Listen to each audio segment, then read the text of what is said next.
Si eres cristiano, es muy probable que pienses que la Biblia es la palabra de Dios, que fue inspirada por Dios y que constituye la verdad. En otras palabras, un libro sagrado. Pero pensemos un poco en cómo fue hecha. En lo que respecta a la primera parte, es decir, lo que llamamos el Antiguo Testamento, o la Biblia hebrea, también llamada Tanaj, se trata de una selección de libros judíos que se completó entre los siglos I y II de nuestra era, es decir, siglo I o II después de Jesucristo. Por ejemplo, los libros de Daniel, Esther y Eclesiastés fueron seleccionados después de intensos debates sobre su inspiración. El Génesis, que describe la creación del hombre y la historia del pueblo judío, en realidad solo fue admitido en el siglo V antes de nuestra era, tras el regreso del exilio en la época de Esdras. Un momento en el que era necesario unir a las personas en torno a un texto fundacional. Por lo tanto, la creación de estos escritos fue ante todo un acto político. Fue para reconstruir Israel y luego para volver a motivar y así tener un elemento fundamental que permitiera impulsar a esta nueva nación que iba a resurgir.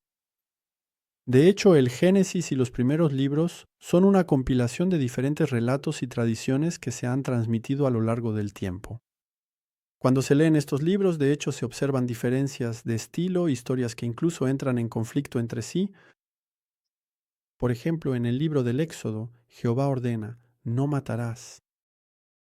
Y unos capítulos después pide a los hombres que maten a los rebeldes. Entre los israelitas, 3,000 hombres son asesinados por los levitas, es decir, por otros israelitas. Y luego también recordamos en el libro del Génesis, cuando Jehová elige a Abraham, ¿qué le pide? Le pide que mate a su hijo. Así que realmente esto está en conflicto.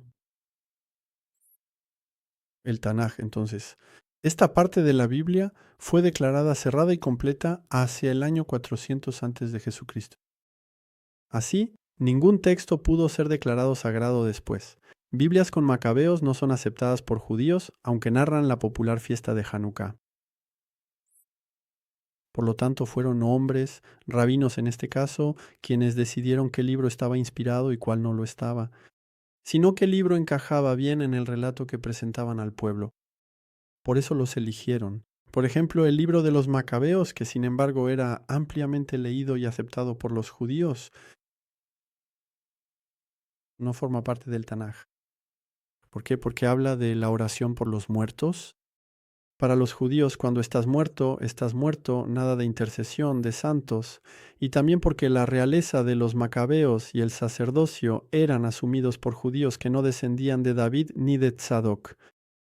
Así que eso no encajaba con los otros escritos. Todos debían ser descendientes de David, por eso no fueron integrados. Entonces, en lo que respecta a la segunda parte, el Nuevo Testamento, este está compuesto por una selección de 27 libros, que realmente fue determinada en el Concilio de Hipona en 396 y en el Concilio de Cartago en 397. Y durante estos concilios, esto fue lo que se dijo, que nada más se ha leído en la Iglesia bajo el nombre de Escritura Divina que esos libros. Entonces, esto fue después de que la Iglesia fuera reconocida por el Imperio Romano y constituía un acto político con el fin de estructurar y dominar al pueblo.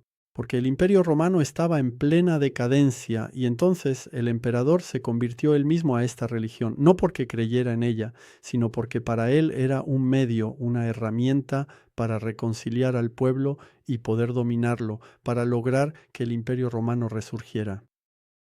Por ejemplo, Teodosio I en el año 380 hizo del cristianismo la religión de Estado obligatoria además.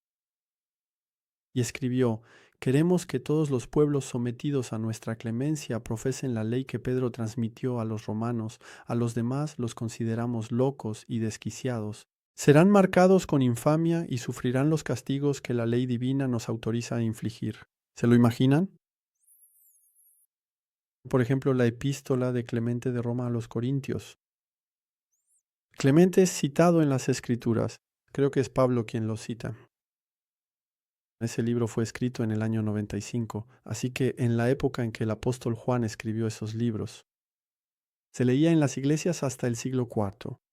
Incluso se encuentra en el Códice Sinaítico y en el Alejandrino, pero fue excluido en los años 393 y 397. Por cierto, a partir del siglo II, las iglesias o congregaciones cristianas eran más o menos independientes unas de otras y se intercambiaban cartas. Simplemente se intercambiaban cartas. No había ninguna que tuviera autoridad sobre las demás. No existía una estructura única ni un colegio central para dirigir todas estas iglesias. Poco a poco, algunas iglesias se volvieron más importantes que otras, como la de Éfeso o la de Roma. En el siglo II se habla de la iglesia de Roma, que iba a ser seguida por las demás iglesias porque decidió la excomunión de Marción, quien era un cristiano que tenía una interpretación de los escritos muy diferente a la de las otras iglesias, y que posteriormente formó una corriente cristiana que perduró durante varios siglos. Entonces, cuando se afirma que la Biblia es la palabra de Dios para zanjar el asunto, ante cualquier cuestionamiento de un texto, a menudo se citan las palabras de Pablo, quien dice: "Toda escritura es inspirada por Dios". Pero ya Pablo no podía estar hablando del Nuevo Testamento porque no existía. Así que necesariamente hablaba del Tanaj judío, es decir, del Antiguo Testamento. Luego Pablo era judío, así que reconocía lo que era comúnmente aceptado en su entorno. De cualquier modo, era gratuito como decirle a un niño que nos contradice: es así. La Biblia es la verdad inspirada por Dios y debes creer en ella. Una de las explicaciones que se dan para garantizar que la Biblia viene de Dios es que es un libro que tiene cierta unicidad. El relato es coherente y además fue escrito por una cuarentena de escritores a lo largo de 1500 años, así que se dan cuenta, es increíble, por lo tanto, solo puede ser obra de Dios.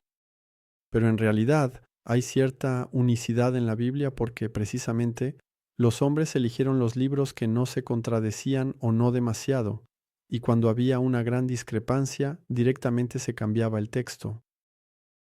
Este es el caso, por ejemplo, del refuerzo del dogma de la Trinidad adoptado por la Iglesia Católica, donde el pasaje fue cambiado en el siglo IV de nuestra era. Así que después de Jesucristo, el pasaje original decía: porque hay tres que dan testimonio, el espíritu, el agua y la sangre, y estos tres concuerdan. Y el cambio que se hizo fue: porque hay tres que dan testimonio en el cielo, el Padre, el Verbo y el Espíritu Santo, y estos tres son uno. Y bueno, la verdad es que este engaño o este cambio de planes fue algo realmente impactante, válido hasta el siglo XVI. En el siglo XVI, la Iglesia Católica restableció la versión original. En conclusión, puedo decir que es peligroso afirmar que la Biblia es la palabra de Dios, que ninguna parte es falsa, porque este discurso permite justificar las cosas más horribles que se hacen. Por ejemplo, el hecho de dejar de ver a su hijo excomulgado. ¿Qué se hace? Se cita en la Biblia. Ella no lo dice textualmente, pero se cita la Biblia y se interpreta, se dice: así es como es. El hecho de participar en guerras. ¿Cuántas personas religiosas, cuántas religiones han participado en guerras? Y sin embargo se dice: no debes asesinar. Pero hay otros textos que muestran que se debe hacer justicia. El hecho de justificar un crimen contra la humanidad, como lo fue recientemente la vacunación masiva forzada, ¿qué se hizo? Todas las iglesias siguieron. Todas las iglesias cristianas siguieron. Esta violación del cuerpo humano, ¿cómo se justificó? Simplemente citando la Biblia. Se cita un pasaje de la Biblia: hay que obedecer a las autoridades superiores, así que se obedece a las autoridades superiores. Si nos piden hacer la guerra, hacemos la guerra. Si nos piden vacunarnos, nos vacunamos. Entonces, en realidad, decir verdaderamente la palabra de Dios, la Biblia es la palabra de Dios, punto. No la cuestionas, equivale a hacer cosas innombrables. Veremos en otros programas que el relato bíblico puede interpretarse de manera completamente diferente a la comúnmente aceptada. Sé que estoy lanzando una piedra al estanque, sé que el tema es muy sensible, pero honestamente, si tenemos una mente abierta, ¿podemos ignorar esto? No lo creo. Tarde o temprano tenemos que examinar los cimientos de un edificio. No duden en escribir sus pensamientos en los comentarios. Por favor, manténganse lo más respetuosos posible con los demás. Hasta pronto.